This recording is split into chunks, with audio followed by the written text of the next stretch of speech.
الحمد لله رب العالمين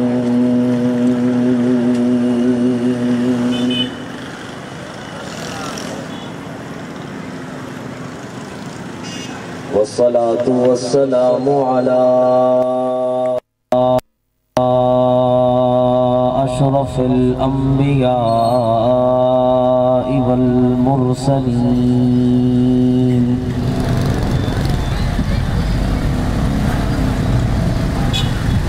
محمد وعلى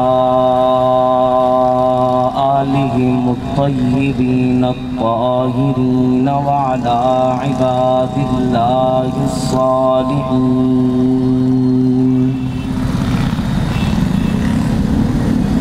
لا سيما على الخلفاء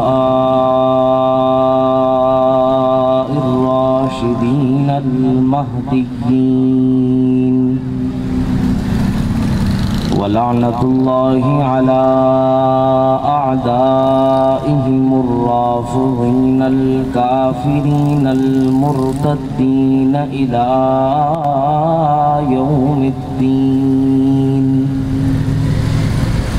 أعوذ بالله من الشيطان الرجيم. بسم الله الرحمن الرحيم. قل إن كنتم تحبون الله فاتبعوني يحببكم الله. وقال النبي صلى الله عليه وسلم لا يؤمن أحدكم حتى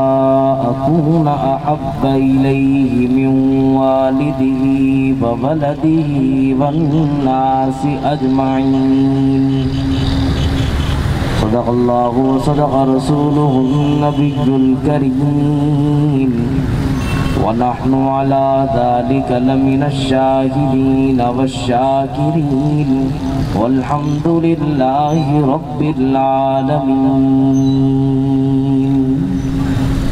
درود پاک پڑھا.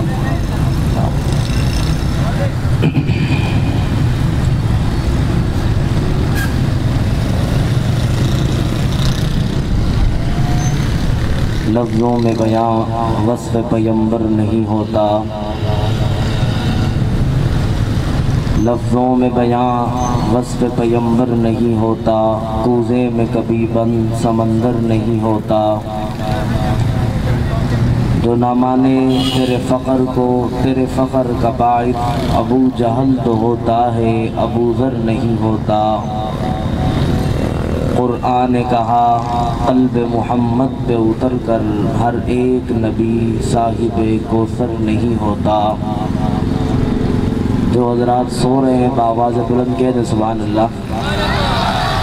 اب جو جاگ رہے ہیں وہ کہہ دیں سبحان اللہ. دونوں کی آواز برابر ہے. سارے جاگ جاؤ، جاگ کے کہو سبحان اللہ. اگر بات سمجھ میں آئے گی تو کیا کہیں گے؟ دو تین بچوں کی آوازیں آ رہی ہیں، سب مل کے کہے سبحان اللہ. اللہ کے محبوب جناب نبی کریم صلی اللہ علیہ وسلم سے متعدد روایات سے ثابت ہے کہ آپ صلی اللہ علیہ وسلم نے فرمایا اگر کوئی شخص ایک مرتبہ سبحان اللہ کہتا ہے، اللہ تعالیٰ اس کے جنت کے پلاٹ میں ایک ایسا درخت لگاتے ہیں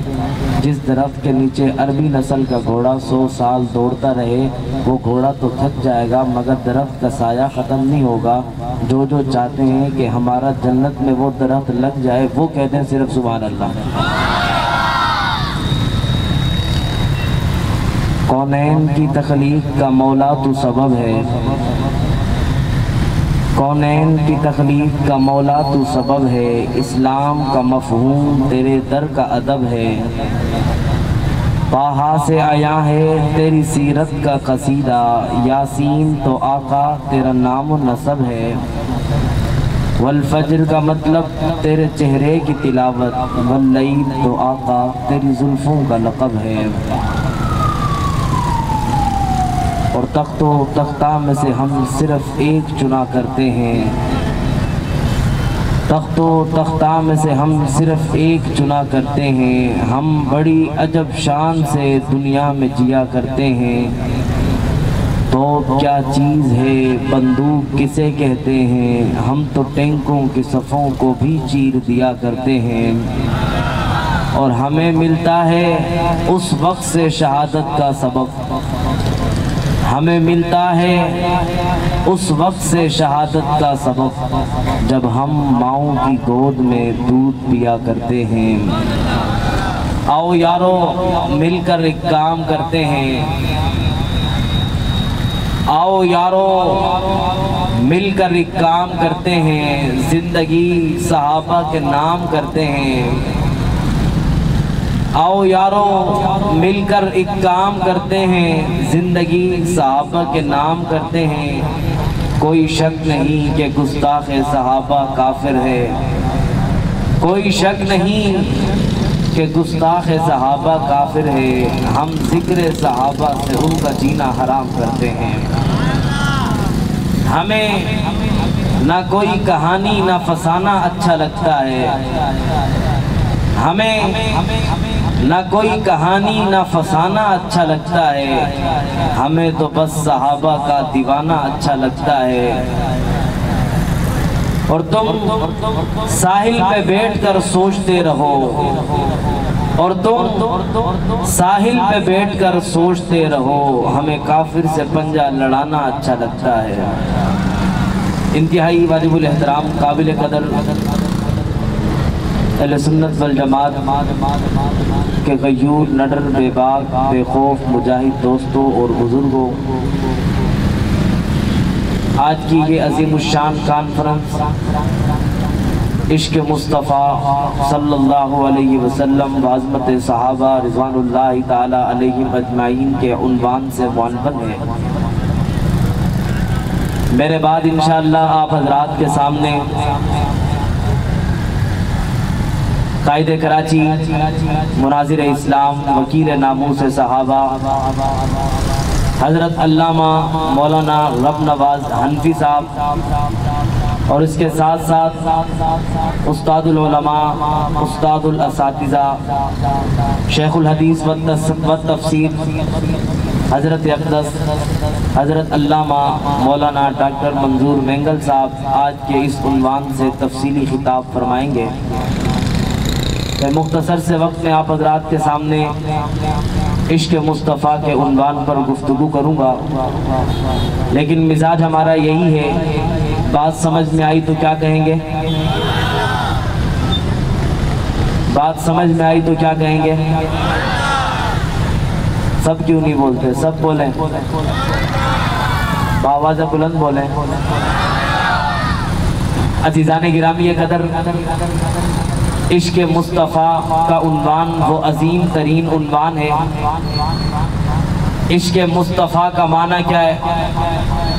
جناب نبی کریم صلی اللہ علیہ وسلم نے فرمایا لا یؤمن احدکم حتی اکون احب الیہ من والدہ وولدہ والناس اجمعین، تم میں سے کوئی شخص اس وقت تک مومن نہیں ہو سکتا جب تک اس کو محبت اپنی اولاد سے زیادہ، والدین سے زیادہ اور کل کائنات کے انسانوں سے زیادہ بڑھ کر مجھ سے نہ ہو جائے۔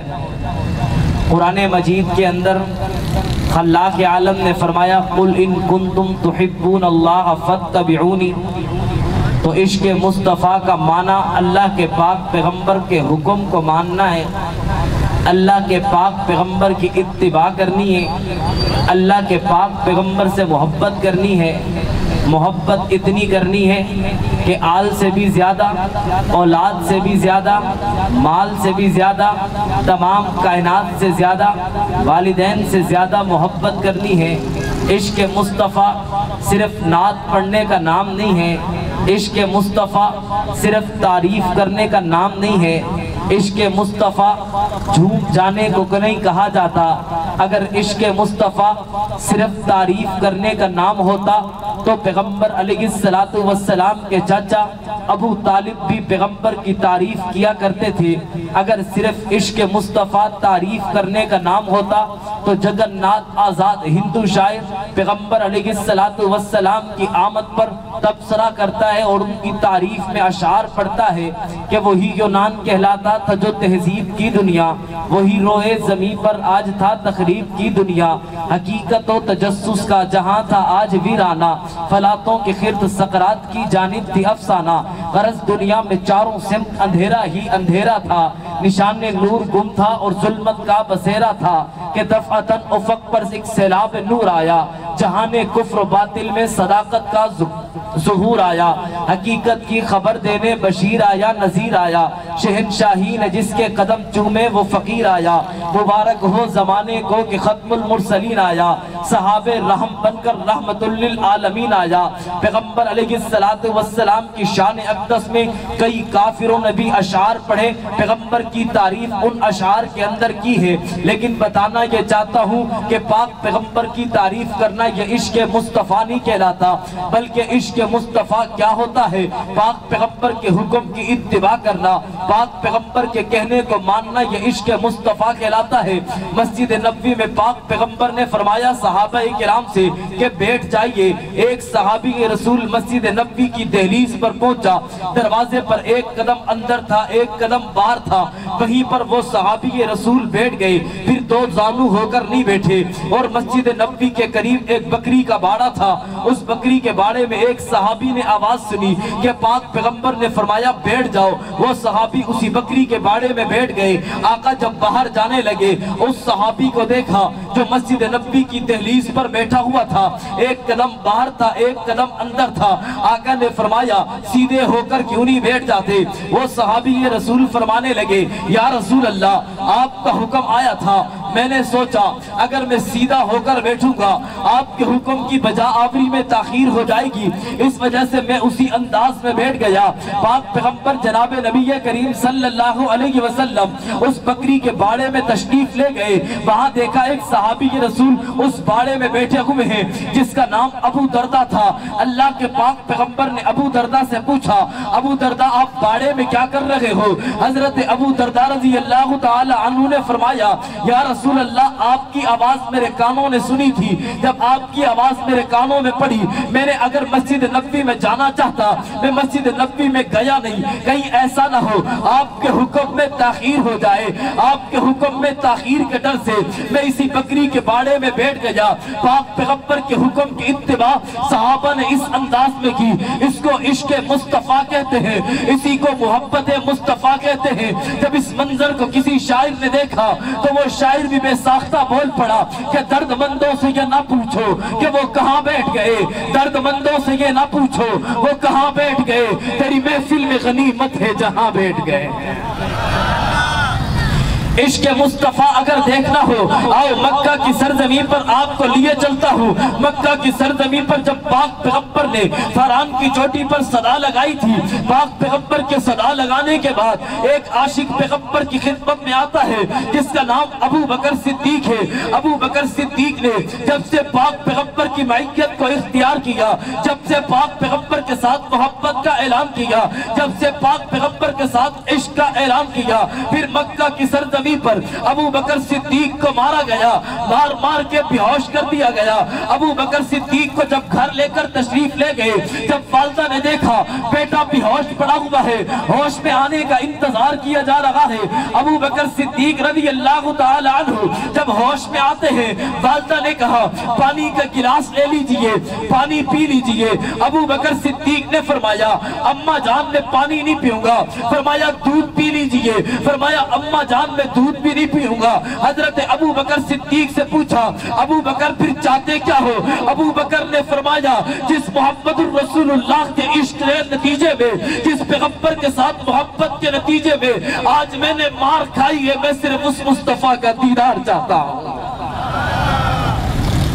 عشق مصطفیٰ اگر دیکھنا ہو تو آؤ مکہ کی سرزمین پر چلتے ہیں۔ مکہ کی سرزمین پر مجھے تپتی ہوئی ریت پر لیٹا بلال حبشی نظر آتا ہے۔ بلال حبشی کو جب گرم ریت پر لٹایا جاتا ہے، صرف بلال حبشی کو گرم ریت پر لٹایا نہیں جاتا بلکہ بلال حبشی کے سینے پر ابو جہل بھاری برکم پتھر رکھ کے، بھاری برکم چٹان رکھ کے اپنا پاؤں اس چٹان پر رکھ کر کہتا ہے بلال پیغمبر علیہ السلام کی محبت محبت کا دعویٰ چھوڑ دو، پاک پیغمبر کے ساتھ معیت کا دعویٰ چھوڑ دو۔ حضرت بلال رضی اللہ تعالی عنہ اس تپتی ہوئی ریت پر بھی آہت کی صدا لگا کر اعلان کرتے ہیں کہ مجھے تپتی ہوئی ریت پر لیٹنا تو گوارا ہے لیکن پاک پیغمبر کو چھوڑنا گوارا نہیں ہے۔ پھر مجھے مکہ کی سرزمین پر ایک تختہ دار سجا ہوا نظر آتا ہے، اس تختہ دار پر حضرت خبیب کو لایا جا رہا ہے۔ حضرت خبیب کو تختہ دار پہ کھڑا کر کے پوچھا جا رہا ہے، اے خبیب صرف اتنا کہہ دو کہ آج میں تختہ دار پہ ہوں، میری جگہ نعوذ باللہ پاک پیغمبر کو تختہ دار پہ لایا جاتا۔ حضرت خبیب نے فرمایا کہ اے مکہ کے کافرو، تم مجھ سے یہ کہتے ہو کہ آج میں یہ اعلان کروں کہ میری جگہ پاک پیغمبر ہوتے، نہ بلکہ خبیب تو تختہ دار کو چوم کر بھی یہ اعلان کرتا ہے اگر خبیب آج تختہ دار پہ کھڑا ہوا ہے مدینہ کی سرزمین پر، اگر پاک پیغمبر کے پاؤں پر کوئی کانٹا بھی چوم جاتا ہے تو عاشق مصطفیٰ خبیب کو یہ بھی گوارا نہیں ہے۔ چلو مکہ کی سرزمین پر ایک تمہیں خباب دکھاتا ہوں۔ خباب نے جب پاک پیغمبر کی محبت کا اعلان کیا، عشق مصطفیٰ کا اعلان کیا، حضرت خباب فرماتے ہیں میرے آقا مجھے روزانہ انگاروں پر لٹا دیتی تھی، انگارے چلتے رہتے تھے، وہ مجھے انگاروں سے اٹھاتی نہ تھی جب تک کہ وہ انگارے میرے وجود کی چربی سے پگھل نہ جایا کرتے تھے۔ پھر وہ ظلم کی انتہا کیا کرتی تھی کہ وہ سیخ لوہے کی گرم کرتی، گرم لوہے کی سیخ کو میرے وجود پر داغا کرتی تھی، صرف کہتی کیا تھی کہ محمد مصطفیٰ سے محبت کا دعویٰ چھوڑ دے۔ اعلان نبوت کے بعد پاک پیغمبر کے ساتھ جنہوں نے محبت کی ہے، جنہوں نے عاشقی کی ہے، جنہوں نے عشق مصطفیٰ کے اندر حدوں کو کراس کیا ہے، تو وہ مجھے کہیں سنیرا کی شکل میں نظر آتی ہے، کہیں مجھے یاسر کی شکل میں نظر آتی ہے، کہیں مجھے سکینہ کی شکل میں نظر آتی ہے کہ جنہوں نے پاک پیغمبر کے ساتھ صرف عشق کا دعویٰ نہیں کیا بلکہ پاک پیغمبر کے ساتھ عشق کو نبھایا بھی ہے۔ اگر انہیں تپتی ریت پر لٹایا گیا وہ ریت پر لیٹ گئے، اگر انہیں انگاروں پہ لٹایا گیا وہ انگاروں پہ لیٹ گئے، اگر انہیں تختہ دار پہ چڑھایا گیا وہ تختہ دار کو چوم چکے تھے، اگر انہیں مکہ سے بے دخل کیا گیا، آل و دولت سے بے دخل کیا گیا، اولاد چھین لی گئی، بیویاں چھین لی گئی، والدین سے جدا کر دیا گیا، وہ سب کچھ برداشت کر گئے۔ کسی نے کہا کہ کیا ہے، میں نے کہا اسی کو عشق مصطفیٰ کہتے ہیں۔ پاک پیغمبر نے اعلان کیا کہ مکہ کے سرداروں نے مل کر مشورہ کیا ہے کہ ہم مدینہ کو صفحہ ہستی سے مٹائیں گے، ہم پاک پیغمبر کو نعوذ باللہ اس صفحہ ہستی سے مٹا دیں گے، دین اسلام کو ختم کر دیں گے۔ مکہ کی چوک پر کھڑے ہو کر ابو جہل خطاب کر رہا ہے اور وہ مکہ والوں کو بول رہا ہے کہ آج محمد الرسول اللہ کا نعوذ باللہ آخری دن ہے، آج ہم مدینہ کی دھرتی کو، مدینہ کی زمین پر بسنے والے ان تمام مسلمانوں کو ختم کر دیں گے۔ وہ بڑے تکبرانہ انداز میں خطاب کر کے مکہ سے باہر نکلتا ہے۔ پاک پیغمبر کو اطلاع ملی، پاک پیغمبر نے اپنی اس جماعت جو مختصر سی تھی جس کی تعداد 313 کے قریب تھی، 313 صحابہ کو مسجد نبوی میں بٹھایا۔ آقا مشورہ کر رہے ہیں، اے اصحاب محمد بتائیے بدر کے مقام پر ابو جہل کا قافلہ آ چکا ہے، ابو جہل کے قافلے کی تعداد 1000 کے قریب ہے، ان کے پاس جنگی ساز و سامان سب موجود ہے، گھوڑے ان کے پاس موجود ہے،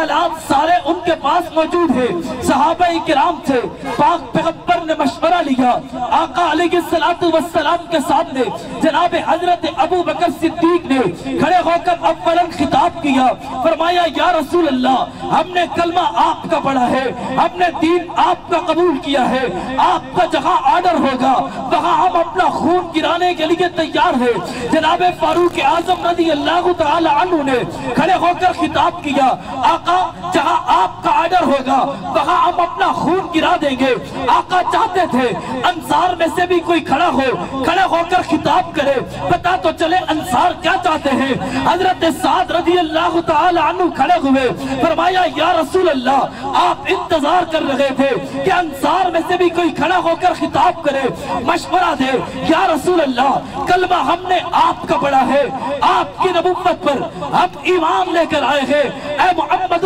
رسول اللہ صلی اللہ علیہ وسلم، ہم جناب موسیٰ علیہ السلام کی وہ قوم نہیں ہے جس نے کہا تھا فَاسْحَبْ أَنْتَ وَرَبُّكَ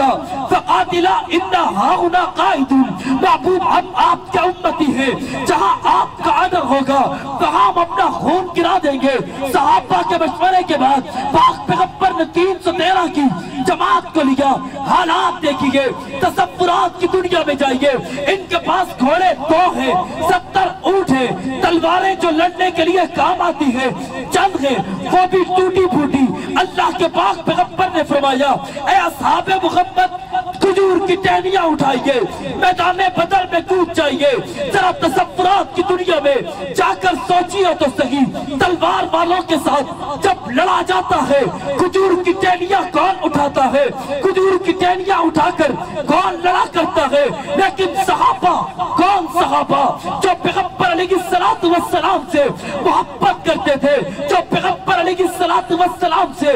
عشق کرتے تھے، اللہ کے پاک پیغمبر جناب نبی کریم صلی اللہ علیہ وسلم نے جب آرڈر دیا کھجور کی ٹہنیاں اٹھا دو، کسی صحابی نے یہ نہیں کہا اے اللہ کے رسول بدر کے میدان میں ہماری جان دلوانی ہے، اے اللہ کے رسول آپ ہمارا مقابلہ تلوار والوں سے کروا رہے ہو کہ ہمیں موت کے کنویں میں دھکیل رہے ہو۔ آج کا کوئی ہوتا وہ یہ کہہ دیتا، لیکن وہ تو پیغمبر کے صحابہ تھے جنہوں نے صرف عشق کا دعویٰ نہیں کیا تھا، محبت کا دعویٰ نہیں کیا تھا، بلکہ پاک پیغمبر کے آرڈر پر، پاک پیغمبر کے حکم پر کھجور کی ٹہنیاں اٹھائی، میدان بدر میں کود پڑے۔ پھر چشم فلک نے وہ منظر بھی دیکھا، تاریخ نے اس حصے کو قیامت تک کے لیے محفوظ کر دیا کہ 313 پیغمبر کے سپاہ سالار تھے، کفار کی تعداد 1000 تھی، لیکن فتبعونی اللہ کے پاک پیغمبر کی اتباع کرتے ہوئے جب صحابہ بدر کے میدان میں گئے تو 313 نے 1000 کے لشکر کو شکست فاش دی۔ صرف شکست 313 نے اس 1000 کے لشکر کو نہیں دی، بلکہ جنگ کے بدر کے بعد تو روم اور فارس بھی کپ کپانے لگے۔ کسی نے کہا کہ کیا ہے؟ کھجور کی ٹہنیاں اٹھا کر میدان میں کود پڑے۔ میں نے کہا اسی کو تو عشق مصطفیٰ کہتے ہیں۔ عشق مصطفیٰ دیکھنا ہو تو آؤ میں تمہیں دکھاتا ہوں۔ اللہ کے پاک پیغمبر کے پاس ایک عورت اپنے بچے کو لے کر آئی، یا رسول اللہ میدان جہاد میں جا رہے ہو، صدا لگا دی ہے نوجوان تیار ہو جائے۔ اے اللہ کے رسول میرے گھر میں کوئی نوجوان بچہ نہیں ہے، یہ معصوم سا بچہ ہے، آپ کی خدمت میں لائی ہوں۔ پاک پیغمبر نے فرمایا اے مائی یہ جو بچہ تو میرے پاس لائی ہے یہ بچہ ہمارے کس کام کا ہے؟ یہ بچہ تو ہمارے لیے کوئی کارگر ثابت تو نہ ہوگا۔ وہ مائی کی آنکھوں میں آنسو آ گئے، وہ مائی کہنے لگی آقا بچہ قبول کرنا آپ کا کام ہے، یہ کام کیا کرے گا وہ بتانا میرا کام ہے۔ اللہ کے پاک پیغمبر نے فرمایا مائی تیرا بچہ میں نے قبول کر لیا ہے، بتا تیرا بچہ کس کام آئے گا؟ وہ مائی کہنے لگی اے اللہ کے رسول جب آپ کل کفار سے مقابلہ کریں گے، کافر آپ کی طرف تیر پھینکیں گے، تیر جب آپ کی طرف آ رہے ہو میرے بچے کو ڈھال کے طور پر سامنے کر دینا، تیر میرے بچے کے جسم میں پیوست ہو جائے، میرا محمد بچ جائے، میں نے ساری زندگی کما لی ہے، یہ عشق مصطفیٰ ہے۔ حضرت معاذ اور معوذ کی والدہ کہتی ہے اے معاذ اور معوذ جاؤ، پاک پیغمبر نے جہاد کا اعلان کر دیا ہے، جاؤ پیغمبر کی حفاظت میں کھڑے ہو جاؤ، پیغمبر کے دستے بازو بن جاؤ۔ معاذ اور معوذ میدان میں آتے ہیں، اب اللہ کے پاک پیغمبر نے فرمایا بچوں کو صفوں سے نکال دو۔ معاذ دیکھ رہا ہے، معوذ دیکھ رہا ہے، معوذ تھوڑا قد کا اونچا تھا،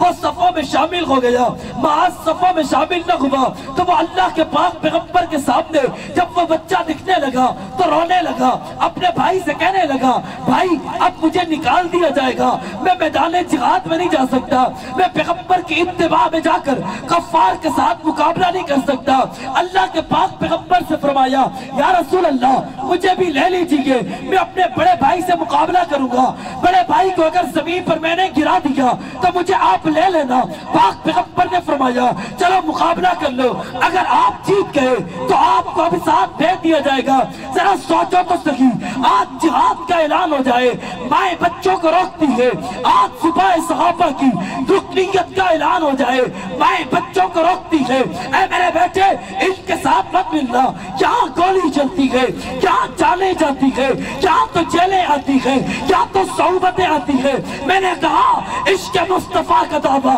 آسان نہیں ہے، عشق مصطفیٰ کا اگر دعویٰ کرتے ہو تو دعویٰ عشق مصطفیٰ کا جو بھی کرے گا ابو بکر کی طرح اس کو مار کھانی پڑے گی، حضرت بلال کی طرح اس کو تپتی ریت پر لیٹنا پڑے گا، حضرت عمار کی طرح اس کو ظلم و ستم برداشت کرنا پڑے گا، حضرت یاسر کی طرح اسے تڑپایا جائے گا، حضرت خباب کی طرح اسے انگاروں پہ لٹایا جائے گا۔ جب انگاروں پہ لیٹو گے، جب مارے کھاؤ گے، تبھی تو تم عشق مصطفیٰ کا دعویٰ بھی کر سکتے ہو اور عاشق مصطفیٰ کے لانے کے حقدار بھی ہو سکتے ہو۔